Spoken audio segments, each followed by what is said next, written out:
this fifth lesson really affected me. What to do when God seems far away. Now, I would like to read to you a quote that was from one of Mother Teresa's private letters. And this is what it said. Where is my faith? Even deep down, right in, there is nothing but emptiness and darkness. My God, how painful is this unknown pain? It pains without ceasing. I have no faith. I dare not utter the words and thoughts that crowd my heart and make me suffer untold agony. So many unanswered questions live within me. I am afraid. I'm afraid to uncover them because of the blasphemy. If there be a God, please forgive me. Mother Teresa. Now, this is really surprising. Yes, it is. Coming from a woman who was a powerhouse of faith. Now, from what I understand, and as I was reading about this, she had feelings of spiritual desolation like this for 50 years with only brief moments of respite.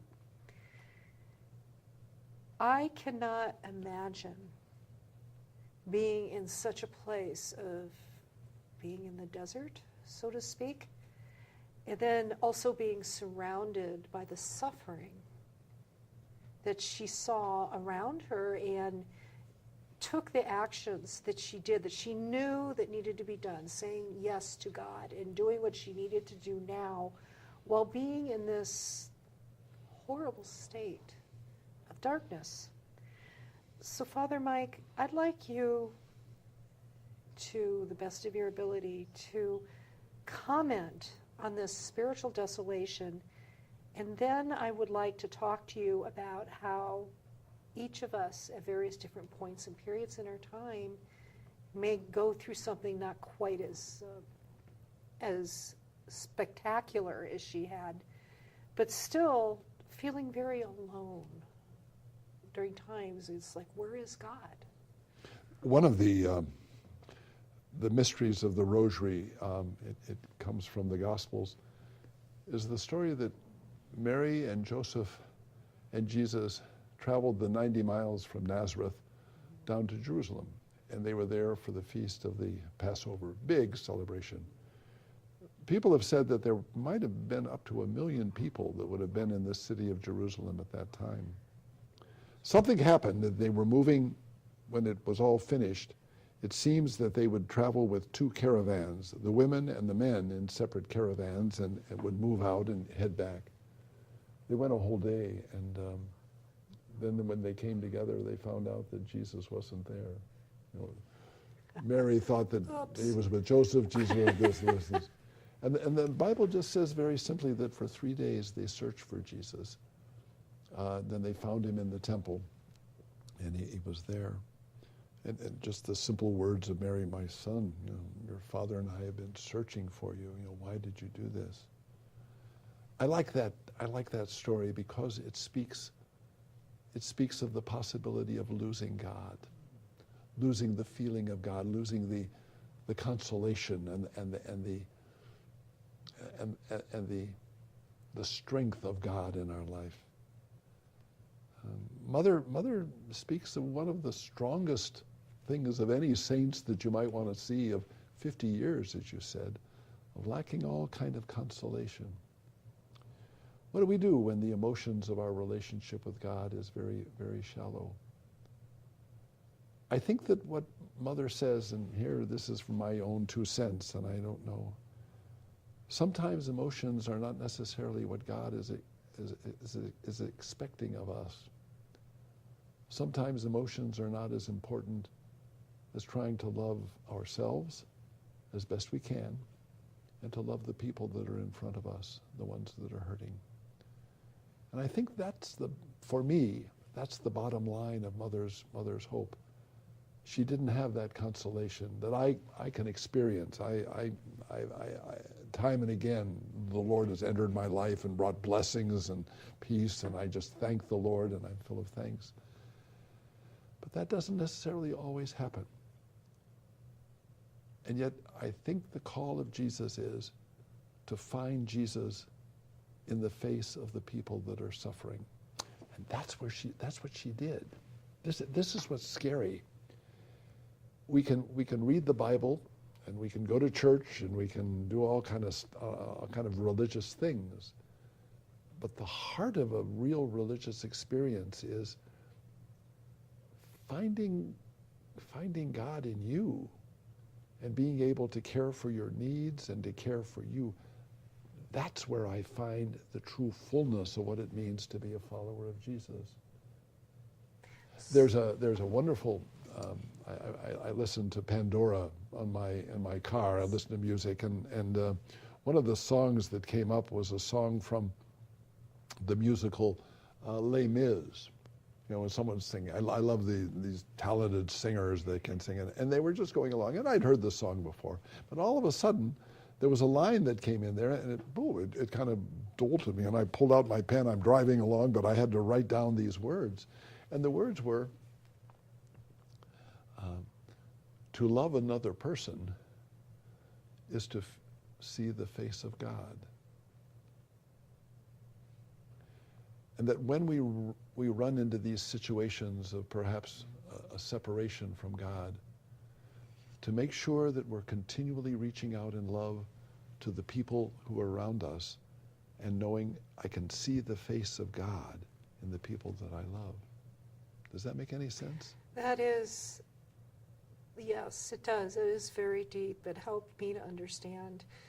So, to encapsulate what you were saying, even though she was not receiving the consolation, yeah. as you put it, she saw the face of Jesus in the suffering of everybody that she helped. So she was absolutely close to the Lord by working closely and seeing the Lord in everybody she was working with. And she loved her fellow sisters and the men that were working with her.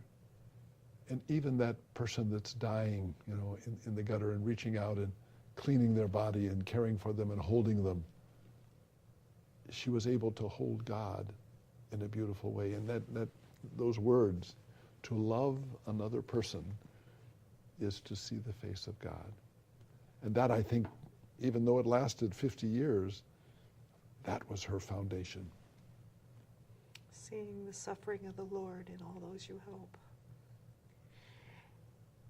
Then I guess that's a little bit different than what I was thinking about asking you. Maybe you could clarify for me. What do you mean, clarify? You mean I'm not clear with everything that... Oh, no. No, you are very clear. No, I'm kidding you. I'm kidding you. A side wind here. And Yes. that I think is actually going through the heads of some of the individuals that are watching this. And it isn't exactly the same as what Mother Teresa went through, but it talks about when the Lord feels far away, when you are in the spiritual desert. Yes. So if a mother who just lost a child and watched him for, just slowly wither away, dying of cancer, or those in physical pain that never ends. Yes. Individuals that are very lonely, the ones that are in continued states of abuse or oppression, or even being surrounded by evil. When the Lord seems so far away, how do we? Maybe I am looking for the word consolation. Is consolation? Is there any hope? Hope. Can you comment on that? What I'm going to say to you, and it's going to be very simplistic, and I might sound very superficial when I answer that. But one of the realities of a Catholic Church is that when we come into the church, there's an image of Jesus hanging up on a cross. He's naked. There's nails in his hands and feet. And either he's dying or he's dead, on the cross. And so we come in looking at that. It's certainly not a very good marketing thing you would think of in terms of trying to get people to come to church because you look at that. But you know what it says? In the midst of all of the things that you've mentioned, these dead-end streets, these things that are filled with despair, if you will, because of the brokenness that they bring, I think that we need in our faith to believe, as we look at that cross, God is with us, even in the extreme suffering we're going. And God has said, I know you. I am with you, and we are not alone. That, to me, is one of the most profound meanings of what it means to be a follower of Jesus. We stand with a God who will never let us go, and who has risked touching the depth of our own suffering and rejection. He's rejected by his friends, He's whipped, and now his blood is dying, and he's holding up himself on the cross because that's the only way he's going to be able to sustain his life. And finally, because he has no more strength, he has to let go. And what happens? He suffocates to death. He had to suffocate to death, touching the depth of this. And so Christianity says God is with especially those that are, all of those people, never letting them go, always with them. And we do have the promise.